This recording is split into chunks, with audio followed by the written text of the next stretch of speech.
Ngayong umaga po ay araw ng Sabat, mga kaibigan. Ito po ay hindi po ordinaryong araw, no? Ang Sabat po ng ating Panginoon. Maliwanag po ba ang aking boses? Naririnig po? Opo. Okay, salamat po. So, ayon po sa writings po ni Ellen G. White, no, sa Counsels for the Church, ang Sabat daw po, mga kapatid, ay ang pinakamataas na pagtitipon sa buong mundo. And aware po ba tayo dito? Yes. Kahit po yung Geneva meeting, no? Kahit po yung mga pagtitipon po ng UN, ay higit po na mas mataas ang araw ng Sabat. Kasi po bago pa po dumating ang mga pagtitipon na ito, ay uphold na po, no? Naitayo na po ng Panginoon. Institution na po ang Sabat doon pa lang po sa creation. Sa Garden of Eden, mga kapatid, ang assembly lamang po na may tuturing ay ang Sabat. Hanggang sa panahon ito at sa panahong darating, ayon po sa Book of Isaiah, sa chapter 66, mga kapatid, mananatili daw po ang Sabat hanggang sa langit. Kaya po ang araw ng Sabat ngayon, sa ganitong kalagayan, huwag po tayo paninaan ng loob. Kung tayo po ay ilan lamang, mahalaga po mga kapatid, kasama natin ang Panginoon sa araw na ito. Amen? Amen. And ngayong umaga po mga kaibigan, sa dahong ito ng JSIS Church, kayo po ba ay naniniwala na nandito ang presensya ng Panginoon? Yes. Naniniwala po kayo? Yes. Ngayon po, kung nandito po ang presensya ng ating Panginoon, tayo po ay magalak sapagkat sa umagang ito, mga kapatid, nandito sa atin ang kaluwalhatian ng ating Panginoon. Kaya ako po ay nagagalak din po, no? Salamat po sa inyong invitation. Doon po sa QC officers po ng GC, may GC po kami doon, and isa po ako sa nilagay doon sa pangalan.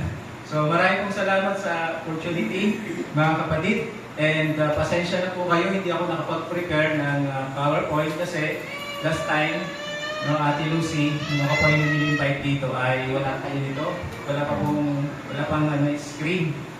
So inisip ko po na hindi ako prepare ng PowerPoint, so dito na lamang po sa aking gadget.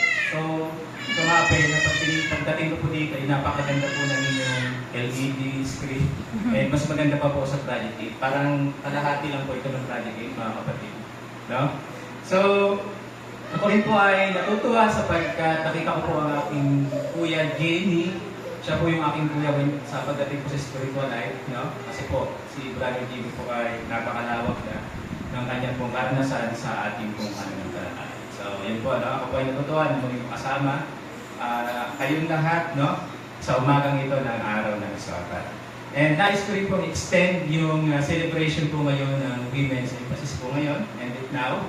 So, medyo iba lang po yung aking dadalhin na topic, pero about women empowerment po ito.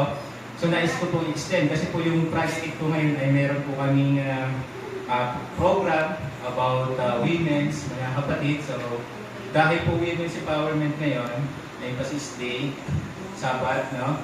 And nais ko pong extend po sa inyo ang sermon patungkol po sa mga kababaihan. So, ang title po ng ating sermon ay Deborah, Testament to the Power and the Purpose of Women in the Community and Church. Kung tayo po ay mga babae, siguro po aware po tayo sa character na ito po, ano? Si Deborah, mga kapatid, ay may tuturing po natin na isang special na character po sa Biblia.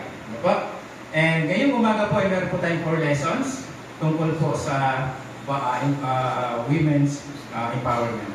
So si Deborah, mga kapatid, yung kanyang istorya ay makikita po natin sa Judges chapter 4 na kung saan binasa po, no, ng ating kapatid doon ang verse 4 and 5. Sabi po dito, Deborah, a judge, prophetess, and leader. No, kung titingnan po natin dito sa Judges 4 to 5, ay dito po natin makikita, no, kung paano yung role, no, pinakita po dito, ibinigay dito yung role po ni Deborah.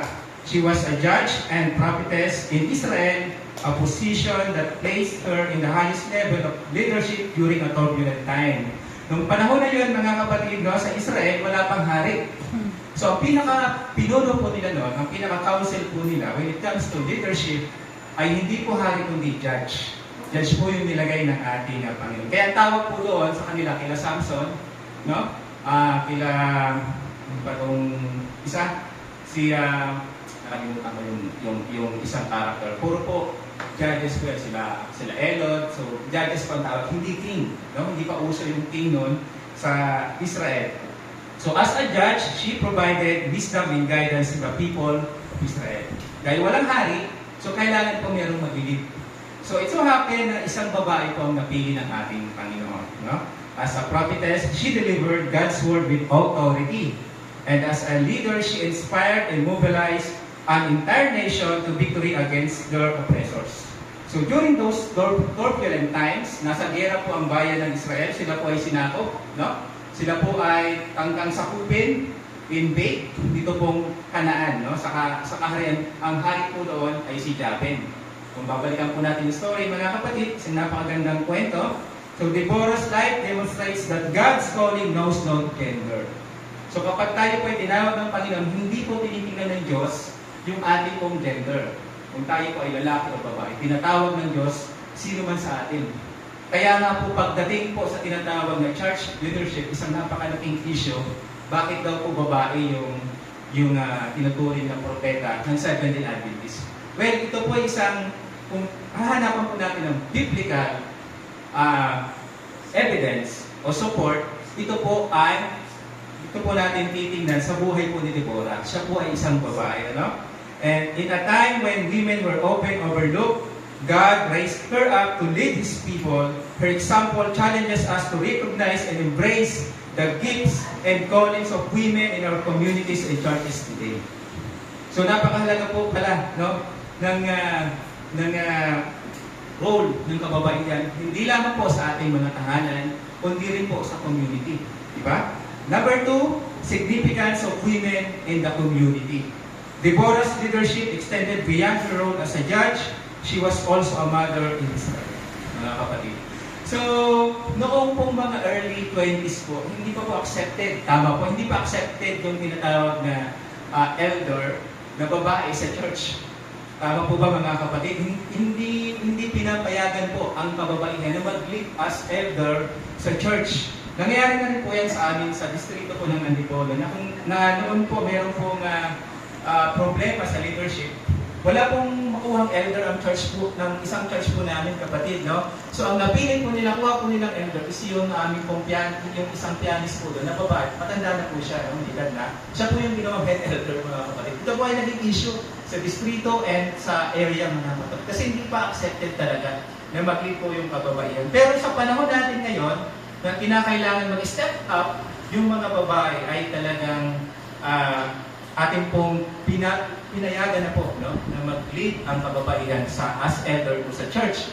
For example po sa amin sa Project 8, nung umalis po yung isang elder po namin, lumipat, so 4 po kasi kami doon, 3 na lang, and para ma-fill up yung gap na yun mga kapatid, nag-elect po kami ng isang babae elder. So sa katawa po ng Delhi.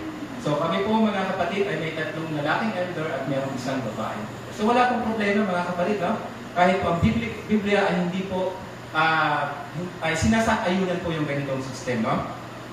The significance of women in the community. Deborah's leadership extended beyond her role as a judge. She was also a mother in Israel, which speaks to her nurturing spirit and her role in guiding the moral and spiritual direction of the nation. Kasi po mataas po yung moral status po nito ni Deborah. Siya po ay may isang asawa, no? Na kinakailangan po sa isang leader, mga kapatid. Women in our communities today carry a similar mantle.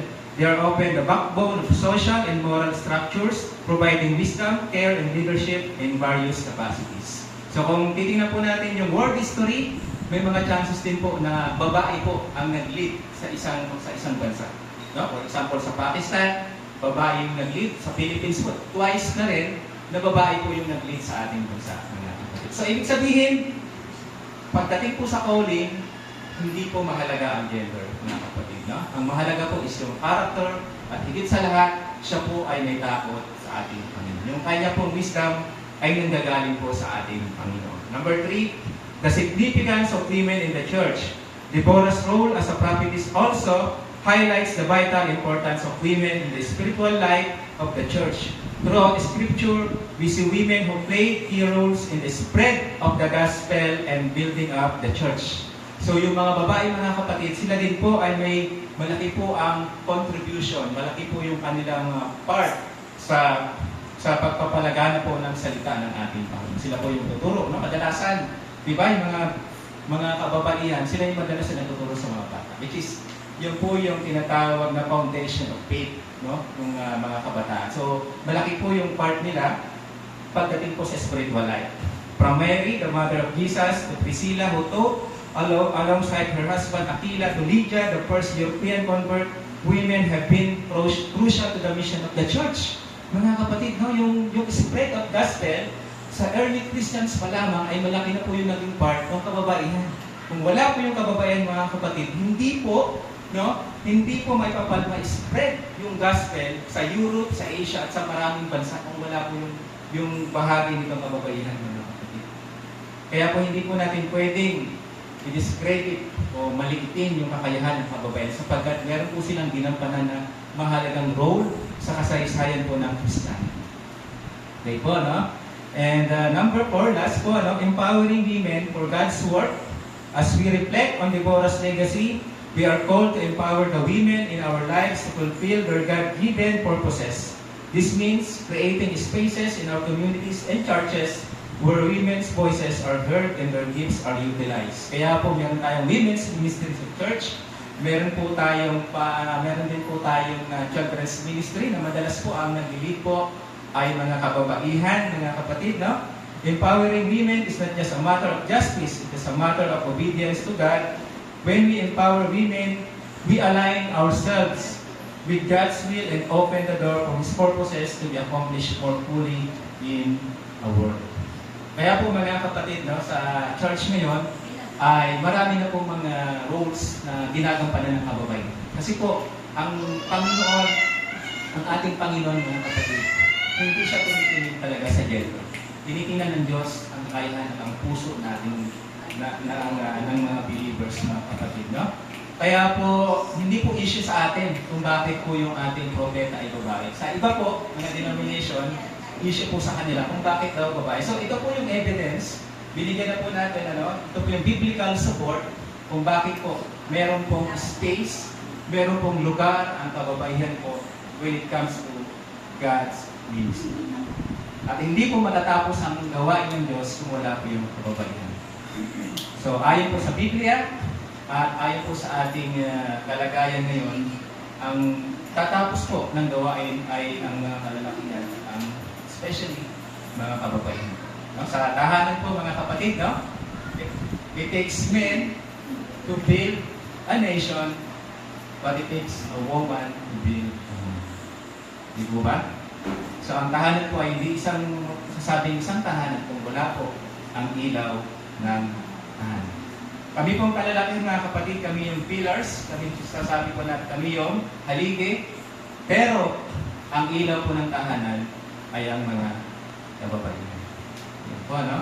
Kaya nga po, ako po ay natutuwa sa inyo, mga kapatid, sapagkat nung wala pong leadership, wala po si Kuya Jimmy, ang nag-step ako dito ay kaya po nananatili po ang JSIS Church. Mga kapatid, hindi po ba?